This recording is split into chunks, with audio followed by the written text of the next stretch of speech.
4 अगस्त को air India की Phuket से दिल्ली जा रही फ्लाइट टर्बुलेंस की वजह से करीब 300 फीट नीचे आ गई थी, जिसमें कई यात्री घायल भी हो गए थे। इस घटना के बाद फ्लाइट के दोनों पायलट्स का डोप टेस्ट करवाया गया था, जिस पर एक बहुत बड़ा खुलासा हुआ। सूत्रों के मुताबिक 2 पायलट में से एक का डोप टेस्ट पॉजिटिव आया है। तो क्या हादसे के वक्त पायलट नशे में था? हालांकि ब्लड सैंपल में किस पदार्थ के अंश मिले हैं, इसकी पुष्टि अभी नहीं हुई है, लेकिन सूत्रों से हुआ ये खुलासा जांच की दिशा मोड़ सकता है। उधर एयर इंडिया ने सैंपल पॉजिटिव आने के दावे की पुष्टि नहीं की है। 4 अगस्त को फुकेट से दिल्ली आ रही एयर इंडिया की फ्लाइट को ओडिशा के पास तेज टर्बुलेंस का सामना करना पड़ा था। फ्लाइट अचानक करीब 300 फीट नीचे आ गई थी। दिल्ली पहुंचने के बाद 13 यात्रियों और 4 क्रू सदस्यों को अस्पताल में भर्ती कराया गया था। डीजीसीए इस पूरे मामले की कई पहलुओं से जांच कर रहा है, जिसमें ये देखा जा रहा है। और चलिए अब देखते हैं क्राइम अपडेट। मध्य प्रदेश के सिंगरौली में ग्राहक को लेकर 2 दुकानदारों में विवाद हो गया और देखते ही देखते दोनों के बीच में मारपीट होने लगी। इस दौरान एक दूसरे ने लाठी डंडों की मदद से एक दूसरे पर हमला कर दिया दोनों ही पक्षों ने। इसका वीडियो सोशल मीडिया पर तेजी से वायरल हो रहा है।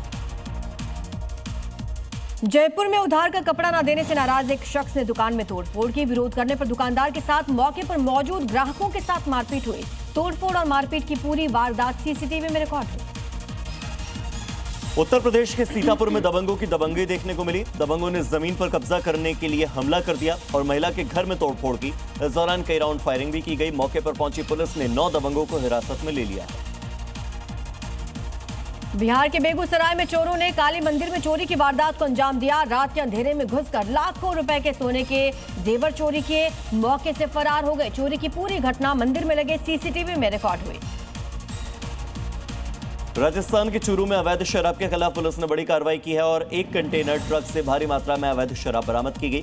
शराब की कीमत करीब 1 करोड़ रुपए बताई जा रही है। छापेमारी में पुलिस ने ट्रक ड्राइवर और खलासी को गिरफ्तार कर लिया है। खबर चीन से, जहां तूफान डॉल्फिन ने भारी तबाही मचाई हुई है। शंघाई समेत आसपास के कई ऐसे इलाके हैं जहां पर तेज हवा और मूसलाधार बारिश की वजह से जनजीवन अस्त व्यस्त हो गया है और हालात को देखते हुए करीब 10 लाख लोगों को सुरक्षित जगहों पर पलायन करना पड़ा। टाइफून डॉल्फिन ने पूर्वी चीन में जोरदार दस्तक दी है। तेज हवाओं और मूसलाधार बारिश के चलते कई इलाकों में जनजीवन बुरी तरह प्रभावित हुआ है। तटीय इलाकों में बाढ़ और भूस्खलन के खतरे को देखते हुए 10 लाख से ज्यादा लोगों को सुरक्षित स्थानों पर पहुंचाया गया है। शंघाई में भी तूफान का बड़े पैमाने पर असर देखने को मिला है। भारी बारिश के बाद सड़क और तालाब का फर्क ही खत्म हो गया है, जिससे गाड़ियों की रफ्तार थम गई। हालात को देखते हुए शंघाई में करीब 1500 उड़ानें रद्द की गई हैं। एजेंसियां राहत और बचाव के काम में जुटी हुई हैं। स्पेन में भारी बारिश के बाद हालात बेकाबू हो गए हैं और महज कुछ घंटों में 73 मिलीमीटर बारिश ने सड़कों को सैलाब में तब्दील कर दिया। तेज तूफान की वजह से आई बाढ़ अपने साथ मलबा और तबाही लेकर आई। सड़कें पानी में डूब गईं और कई ऐसे इलाके हैं जहां पर जनजीवन प्रभावित हुआ है।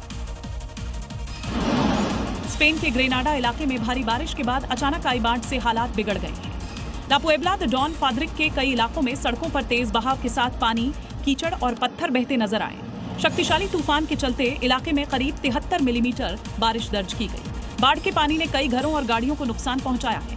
स्थानीय प्रशासन और राहत बचाव दल प्रभावित इलाकों में लगातार अभियान चला रहे हैं। लोगों को सुरक्षित स्थानों पर पहुंचाने के साथ ही जलभराव वाले इलाकों में आवाजाही को लेकर सावधानी बरतने की सलाह दी गई है।